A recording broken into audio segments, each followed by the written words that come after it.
नमस्कार, मी पूजा गावरानी कस्सल चवमध्ये तुमचं मनापासून स्वागत करते। आणि आज आपण कोजागिरी पौर्णिमेनिमित्त मसाले दूध टेस्टी कसं बनवायचं आणि घट्ट कसं बनवायचं ह्याची ट्रिक ह्या मसाले दुधाच्या रेसिपीमध्ये पाहायचे। तर सगळ्यात आधी एक कढई घेऊया आणि कढई चांगली गरम करून घेऊया। आता ह्या कढईमध्ये 8 ते 9 काजू बदाम घेतलेले आहेत मी। हे हलकसं रोस्ट करून घ्यायचं। सगळ्यात आधी जास्त जाळायचं नाही, हलकसंच रोस्ट करायचं आहे।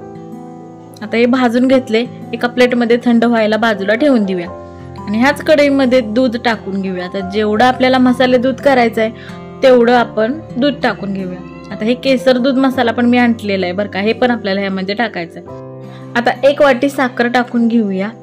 तुमच्या अकॉर्डिंग तुम्ही गोड किंवा कमी गोड असं टाकून घेऊ शकताय। आता ही सगळी हलवून घेऊया, साखर म्हणजे थोडीशी मेल्ट करून घेऊया।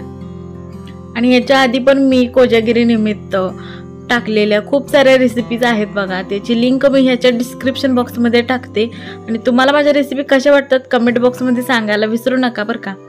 आता ह्यामध्ये मी वेलची पूड 1 चमचा टाकले आणि मी जो केसर मसाला दुधाचा मसाला आणला होता की नाही तो मसाला सगळ्यात आधी टाकून घेतला। नंतर आपण जे मिक्सरमधून बारीक करून घ्यायचं होते की नाही फाईन पेस्ट ह्याची काजू आणि बदामाची भाजलेली ती टाकून घेतली। हे सगळं आता हलवून घेऊया आणि चांगली अशी उकळी आणून देऊया। नंतर ह्याचं दूध थोडंसं आटवून घेऊया, मग तयार होईल आपले मसाले दूध टेस्टी।